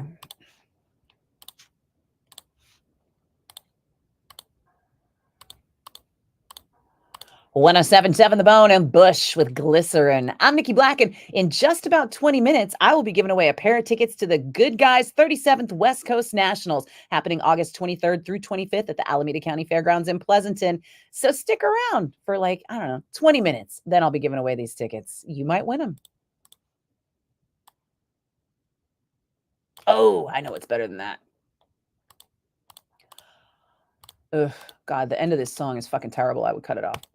1077 The Bone and Bush with Glycerin. I'm Nikki Blakk, and in just about 20 minutes, I'm going to be giving away a pair of tickets to the Good Guys 37th West Coast Nationals, August 23rd through 25th at the Alameda County Fairgrounds in Pleasanton. Be listening in just about 20 minutes to try and win these tickets because everybody wants them.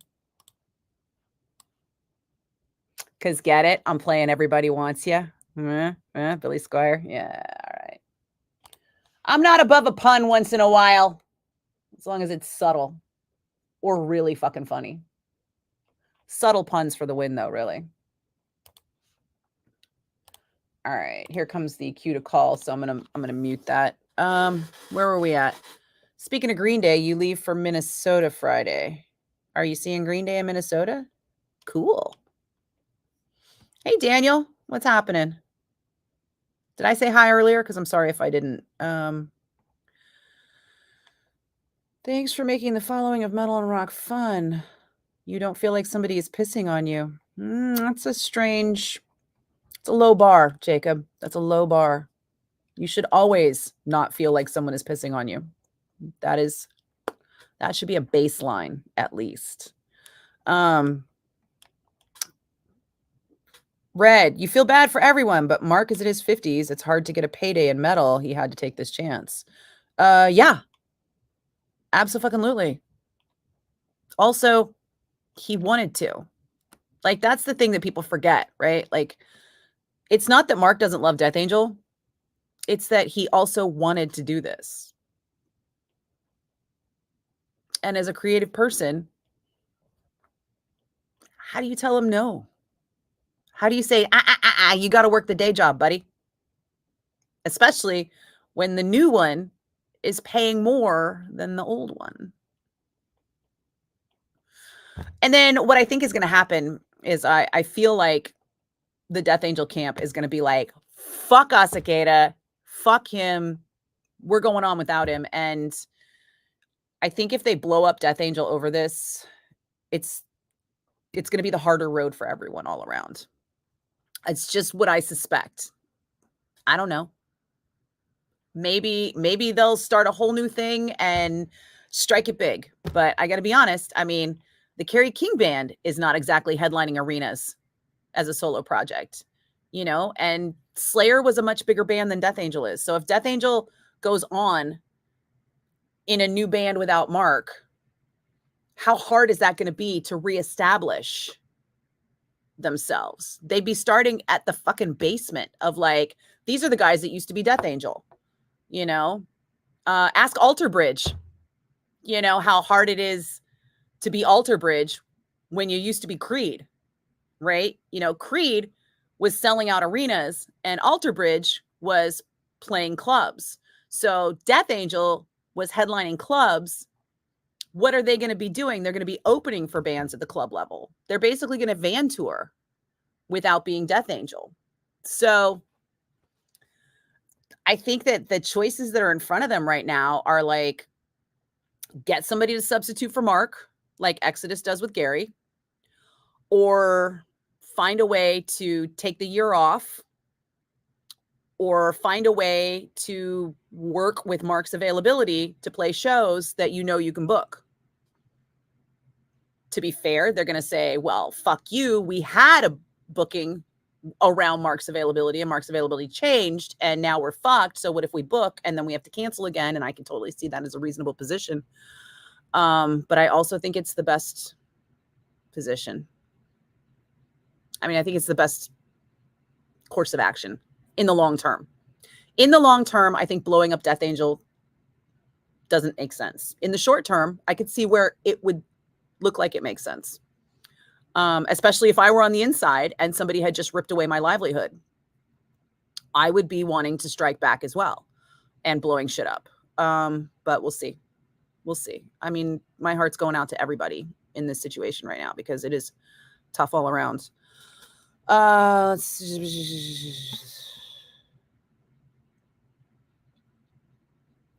You like his vocals in Carrie's band better? What? I think Carrie underutilized him. That's actually going to be one of the first things I ask about Carrie is, well, first it's going to be, did you intend to blow up Death Angel? How do you feel about killing Death Angel, Carrie? But yeah, also because I heard all the demos, and it's almost like Carrie sang the demos and it's almost like Carrie kept Mark in his range to sing on the album.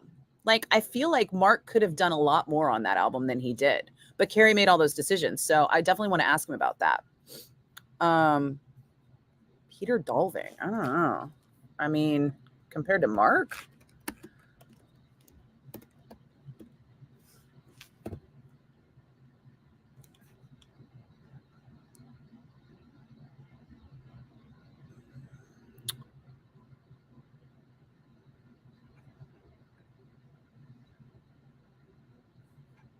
totally forgot the Haunted existed. God, they were a blip. Remember the Haunted was like going to be the new Slayer, and then all of a sudden they were like gone. I mean, here's the question, right? Is he trying to sound like Tom? I got the impression that the Haunted was trying to be Slayer. So when you bring up Peter Dolving, that's kind of where I get with that. I felt like Carrie bringing Mark on was great because it was going to be a departure. It was going to be in on the album. And so that makes sense, Red, that you think Peter could fill Mark's shoes with Carrie because Carrie didn't utilize Mark's abilities, in my opinion. That's just what I think.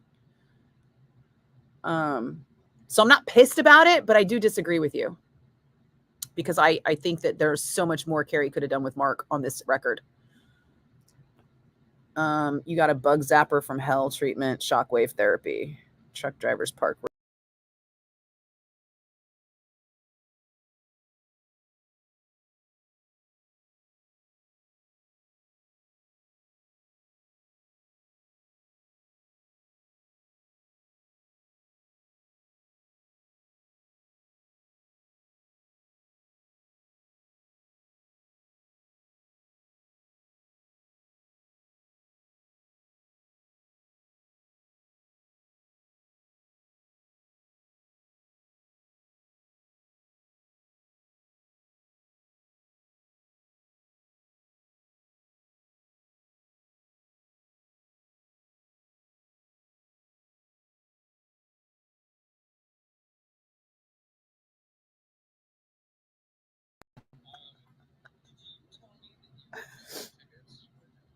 I did.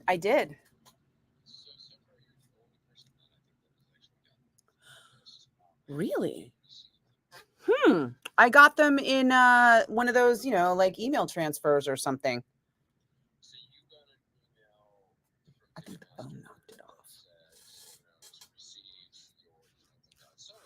Yeah. It was like click here to receive your tickets kind of thing. Yeah. Do you happen to know whether the tickets were sent to your Ticketmaster app or were they sent to the Seattle Seahawks app? Oh, it was Seahawks. It was some weird Seahawky thing. Yeah, it was not a Ticketmaster thing. It was a Seahawk thing. Yeah, I know. I felt dirty just clicking on it. Like I had to go wash my hands and my phone. First off, I'm not a sports guy, so I guess the dirtiness that you're referring to. Mm-hmm. It's butts, I don't care. I once before like 6 sports apps all in a row on my phone because I needed like the Timberwolves for Portland, the Seahawks for Seattle, the Jazz for Salt Lake City. Oh, Jesus. It's just like one of those things where I'm like, this is fucking dumb. Like, there's got to be a better way. Yeah, that is dumb. But Blame Metallica. I feel smarter. Mm-hmm. Let me. Shit, I feel smarter. I'm the only one whose tickets came through. Yeah, apparently.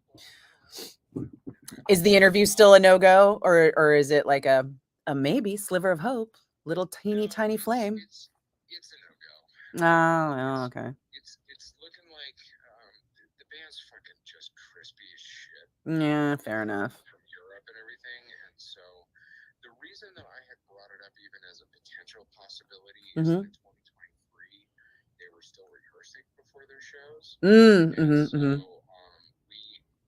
for the 2 shows that I did, one in LA, one in Phoenix, we had a rehearsal day on Thursday, and then Thursday afternoon we did one interview. And so I had Pinfield in LA do one for KLOS, which they taped and ran during drive time on Friday. And for Phoenix, same thing. I had the show, come in, tape a whole thing with Robert, and then they ran it on Friday morning. But there are no rehearsals in 2024. So they're not going to be around.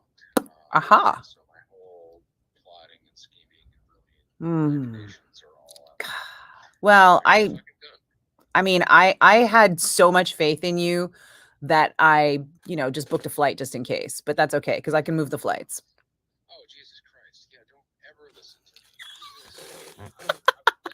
No. You don't know me in Southwest. I just am constantly booking flights just in case. Like, I didn't know if Chasta was going to approve me to go interview Carrie King at the Forum next week. So I booked a flight that would get me there in time for the interview. And then I booked another flight because I'm flying out of LA in case I got the Carrie King interview set up to go host Monsters on the Mountain. So Chasta gave me the approval to fly out on the Wednesday. And I was like, oh, good. She's like, wait, how are you getting to the mountain then? And I was like, oh, I'm already booked to fly to the mountain out of LA. And she was like, well, so what, were you just going to fly to LA anyway? And I was like, yeah. The question was, when was I flying to LA in time to interview Carrie and see Lamb of God, or was I flying, not in time and I was going to have to sell my Lamb of God tickets? But yeah. Really yeah, in this particular case, it's the last show of the year, outside of my hands benefit. Oh yeah, the one that's not in San Francisco. Again. Stop it. I'm just saying, we notice these things. It's almost like we should maybe consider thinking about putting up another tour date or 2 in San Francisco. It's almost like that. Like a good idea. You know what? You should tell someone. I feel like that. I feel so much like that. Don't we have like one of those boxes where you can write feedback on a slip of paper? Just like the next time you're in San Rafael. Is there a suggestion box at HQ? There is a comment. However, we are receptive to input and feedback. Oh. Just mail it to our PO box.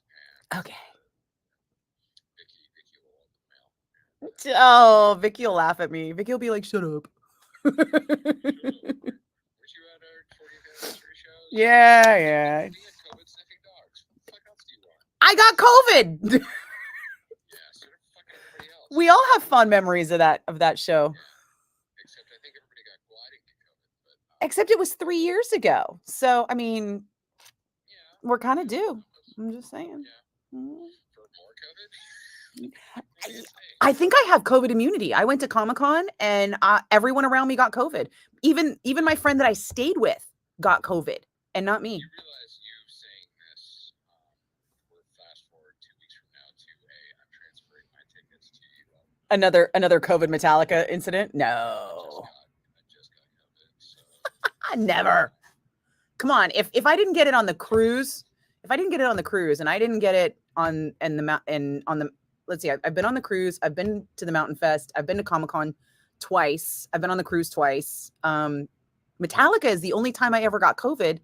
And I didn't even get COVID the last time I was at Metallica, right? And how long were we hanging out with everybody? Until like 2:00 in the morning at that venue? Yeah, and all those guys had been around James who had COVID, and it's not like, I mean, Jesus, okay, I'm knocking on wood, but also I don't think I can catch COVID anymore. I want what you're having. Yeah. So anyway, Okay. no interview at this point. All right. Looking like there's, I can't remember what it was. It was like, I think they agreed to an interview in Minneapolis on one out of 4 weekends with shows, because Minneapolis was the worst election. That was Fair. I can't believe that. 6 other shows, and actually, what's crazy about Seattle is it's doing really well. Both shows, I think, are over 80% sold, which is great. Well, how many West Coast offerings are there, right? Well, none. Phoenix and Seattle. Yeah. Carefully, thoroughly designed. Well, we had LA last year too. And Yeah, but everybody knows what a shit show that is. Don't forget that we had LA and we had Phoenix, LA. the rock desert thing. Oh, Power Trip. Oh yeah, I guess that counts. We played for in 6 weeks. So what you're saying is Metallica's will have played 3 shows in the Southern California area in the last 3 years and have not played any Bay Area shows for the last 3 years. Simply pull the fucking lens back.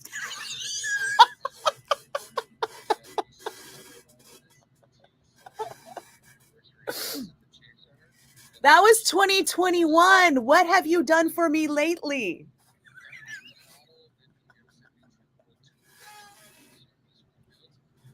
I can't help it. We're having an afternoon show right now.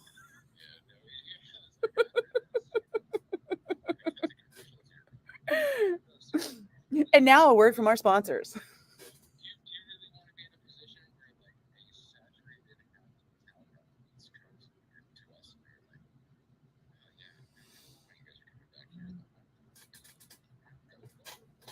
All right. How about I trade you a Lars interview at HQ sometime in the next 9 months for never bringing it up again? What's my agenda? I need content. That's about it. For all my things, really. That's all. I'm just trying to get content. The station loves Metallica, and me as being, the metal ambassador and hosting the Metal Zone and wanting to kind of like boost the Bay Area metal community. I don't even know if I've talked to you about this, but I created like an ad package for independent and small venues that is super affordable. It's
nag and ask. Let me, as always, continue to do what I do. I trust you implicitly. Right now, well, I hope so. I mean, we're kind of at a point right now where. How do the kids say it? No cap. I trust you implicitly. No cap. Yes,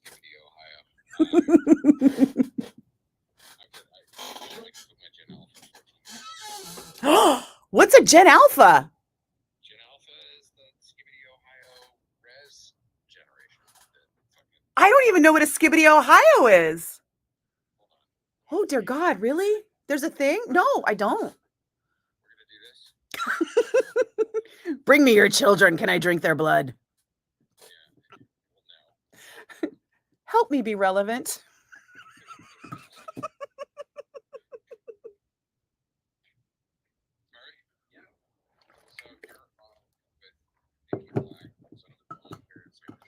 Hey, how's it going? Was that a grunt?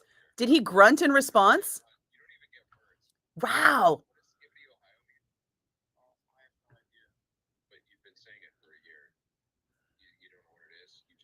Don't lie to me, child.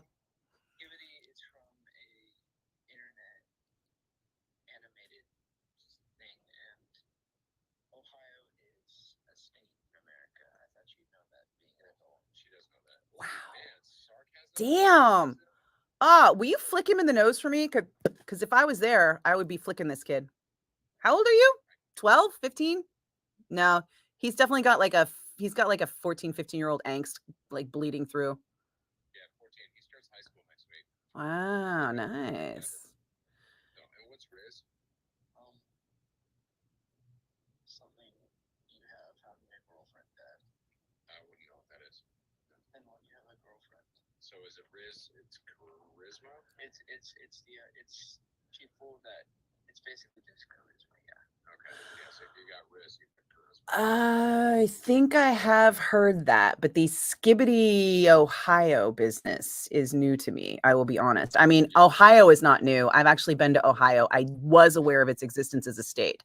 I don't understand why it's relevant in this sense, though. I'm not entirely sure. Or even what the whole thing means. God, children are awful. How do you live with them? Oh, right. Yeah. Yeah, I hope you've got multiple air freshening solutions. Teenagers are so stinky. Oh, yeah. No, I mean, the main thing that he's pissed at me today because I put the kibosh on a secret date. Ooh, snap. Look at you salting the game like a good dad. No, I just, you're going to lie to me about it. Recruit other parents to drive the whole office rooms, neglect one of your best friends in the process. Well, that is cool. So. 100%. Look at dad keeping it hundo. See, I know some of these things. Oh, I know. See, the thing is my sisters were born when I was like 12, so I feel like I've already raised a couple. I just didn't have to do the full time. Yeah, they say that if there's a 7-year age gap or more, then it's like against supposed to siblings. So, yeah. Yeah, 7-year gap between me and my closest brother. Yeah, and if you had my parents, it was pretty much parental because I had to babysit nonstop because I was the only girl. Yeah. Don't believe my brother when he tells you he changed diapers. That's a lie. He didn't change diapers till he had kids. Yeah. Oh, yeah. I'll give him that 100%. All right. Well, I got to get back to work. Oh, well, apologize to her for me, but the kid, he's on my shit list. Yeah. Did you hear that, like, sardonic kind of? Yeah, I assume as an adult she knows Ohio exists as a state. Like, child, you're lucky you're not in my presence because I would physically assault you, jail time or not. I know a lawyer.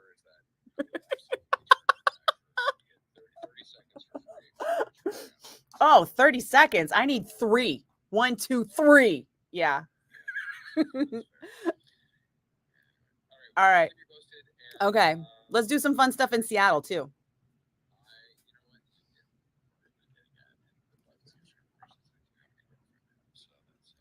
Wait, did you say a new?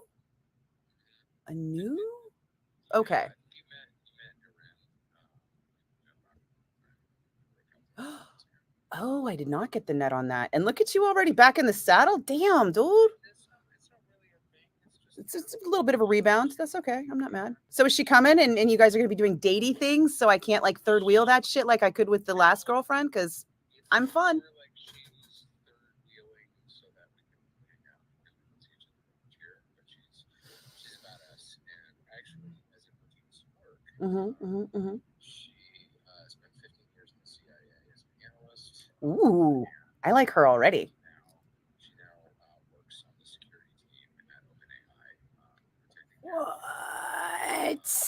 Yeah, so I totally want to hang out with her. Why are you trying to gatekeep your girlfriend, man? she is literally like the coolest person. Can I interview her?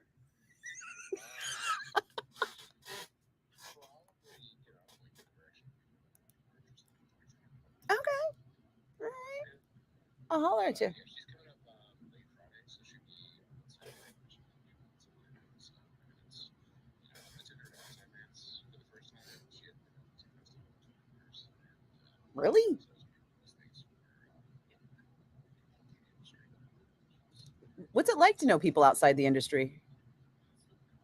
Yeah? I don't understand that.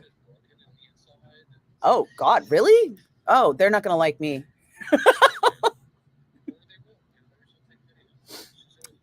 You know what? I'm okay with a pity friend. I will take that. she'll be around Saturday and Sunday.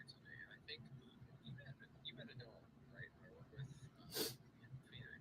Yeah. He'll be coming to Seattle as well. Okay. I just want somebody to have dinner with, man. I want to do some fun shit in Seattle. That's all. I'm just saying. We'll be hanging out. Okay. Did you see the Saturday schedules or anything? I did not. So there's 2 events with Swingo. He's designed a bunch of James Hetfield's battle jackets and a bunch of t-shirt designs. Cool. So that first one's good. The second one, there's cover bands. The kids are playing, right? I just assumed I would go see the kids. Yeah, the kids are playing. Okay. Yeah. I literally have to go in 2 minutes too. So, yeah. Okay. Yeah. Okay. I feel like the rest of this could be an email. So go hug your kid for me. Not the boy. Hug the girl. The boy's still on my shit list. Sweet. All right. I'll talk to you soon. Like, so what happened was, I think the phone call bumped the stream off. So that's why I went out the first time. And then the second time when the sound went out was because I was discussing sales numbers and I didn't want that on the live stream. But I feel like he and I didn't say anything proprietary that you guys couldn't hear on my end. So that's what it's like to try and get an interview with Metallica. All right, 1 second. I am going to mute you again so I can do this cue to call because I don't want to confuse anybody who's trying to call. And then you know what? The whole time I was on the phone with him, somebody kept trying to call. So here I am like on the phone. I can't get off this phone because it is very important for me, my relationship with the band. And somebody's trying to call and I'm like, shit, this is going to be one of those people who thinks we never answer the phone because he keeps calling and I can't answer the phone because I have an important business call that I'm on. Okay, I'm going to come catch up with the rest of this in a second.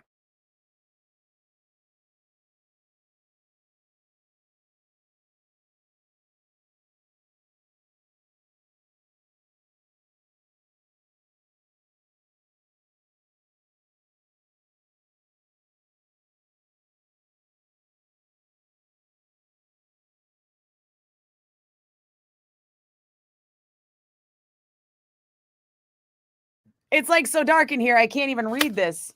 I gotta go turn the lights on and stuff. It got dark while I was on the phone. What the hell?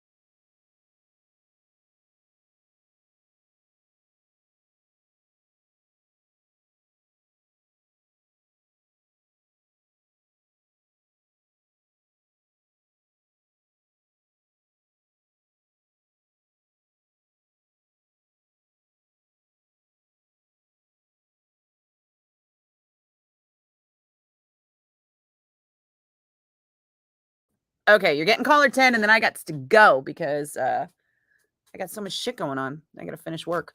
Where were we? Interview is over after that question. PJ, you're funny. I like the pure aggression of Mark's performance too, but I just know that Mark has a power and a range in his voice that I didn't hear on that album. New album coming from Death Angel? Yeah, absolutely. They've been doing nothing but writing for the last 3 fucking years.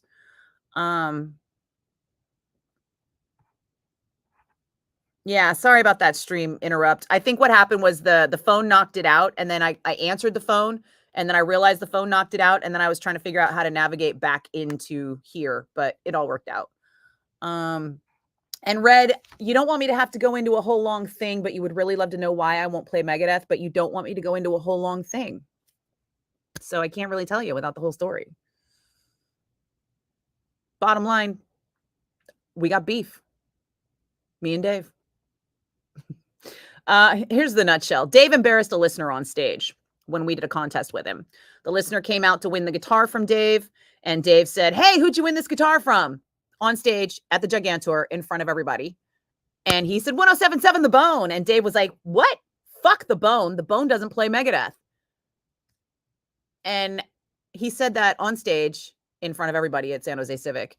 So fuck him for that. And we did play Megadeth, and we did work with Megadeth a lot on a lot of things. And from that moment on, we did not. Dun, dun, dun. No, The Haunted. Oh, The Haunted have a new album coming out. Do they? I got to be honest. I have not heard anyone mention The Haunted for years until just now. You are the first person to mention that band to me in at least a decade. Hey, Kathleen. Foo Fighters was great. Parking sucked. Oh, yeah. We know. This is why I tell people to take the BART and do the shuttle. It's easier than everything else. Dan, you go where? What? Yo. Hi, Dan. Welcome. Yeah, Dave can be really uncool, understand completely. Oh, yeah. It's funny because I worked with Megadeth on Saturday.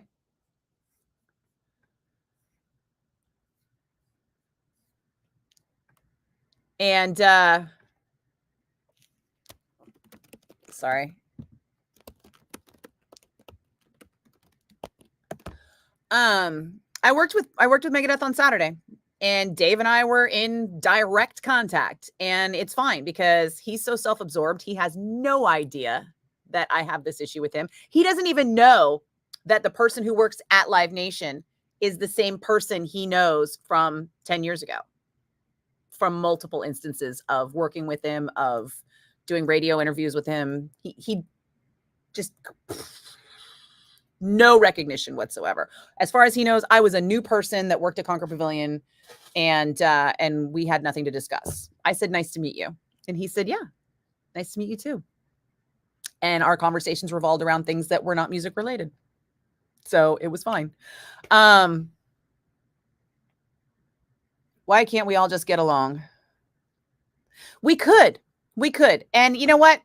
Had I not been there in a professional capacity for Live Nation, if I had just been there as like a guest or something, I would have been like, "Hey, Dave, can we chat this out?" But he could care less. I could care less. We could all care less. Oh, was that the cue to call? Yep, that was the cue to call, and I forgot to black out the phone lines. Now I got to wait a minute. Ooh, I'm also going to have this break coming up pretty quick. Hang on a second.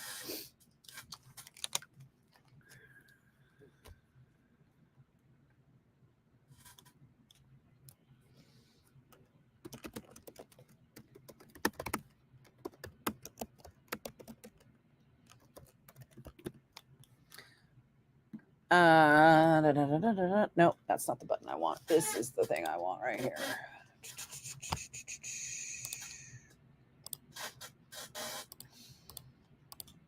1077 The Bone and Blue Oyster Cult with the song that made cowbells more famous than they already were. Don't Fear the Reaper. I'm Nikki Blakk and BYO Cowbell to the Lamont and Tonelli Ball this Friday night at the Toyota Pavilion in Concord. Tickets are on sale now at livenation.com. We have got oh shoot, no, I can't do that. Hold on. No. How much time? Oh, here comes the answers. Okay. Where's the thing I was looking for with the thing on it? There it is.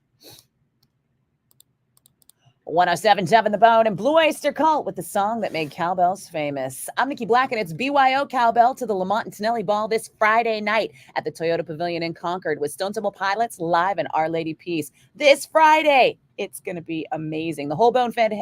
Oh, the whole bone.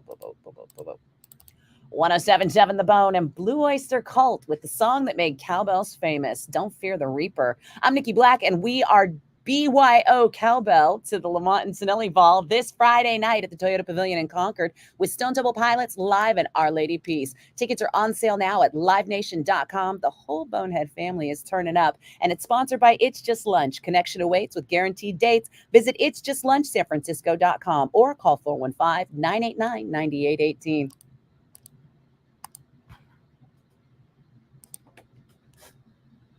Hi, it's the Bone, your caller 1. Hi, it's the Bone, your caller 2.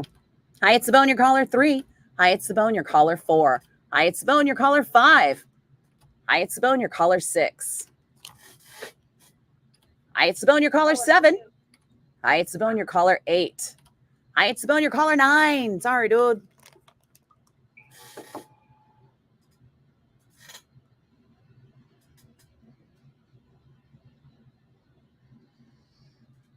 Hi, it's the Bone. Who's this? Ken Jambluski. I'm calling for the Good Guy ticket.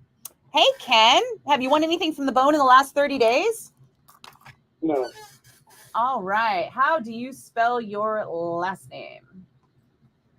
Jambluski. D as in David, E-M like Mary, B like boy, L-E-W-S-K-I. I think I see you here in the system. Is your email address at AOL.com? Yeah. Looks like it's been a long time since you won anything, so we are going to fix that. Congratulations, Ken. You got a pair of tickets to see the Good Guys 37th annual get-together at the Alameda County Fairgrounds in Pleasanton. Your tickets are going to be emailed to you. Do you remember how that works? Yeah, I do. Yeah. Okay, cool. You are all set, Ken. Congrats, man. Hey, awesome. Thank you very much. You're Bye-bye. welcome. Cheers. Wait. Okay, guys, I have got to go get something to eat and pee and wrap things up around here so that I can get to the Alien screening in time to host. And I got to park and stuff. So, did we miss anything here? Anybody ask any questions?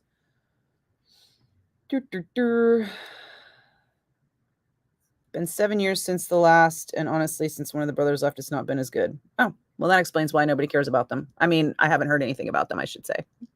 Nobody I know cares about the Haunted anymore. And it's weird because, like I said, everybody I know was like all about them for a while. Like literally they were the new Slayer as far as everybody was concerned. Oh, well, welcome back, Dan. Sounds like you need a nap, bro. A nap and a beverage of choice. Why can't we all get along? You know, honestly, I mean, maybe it's me keeping the grudge alive. Maybe I should just let it go. But also, maybe not. Thanks, Justine. Tune in for more inside scoop and shit talking. Dave is a legend and a douche. Dave is a legendary douche. I mean, the things I know about Dave Mustaine could fill a book. The gag reel. Nope.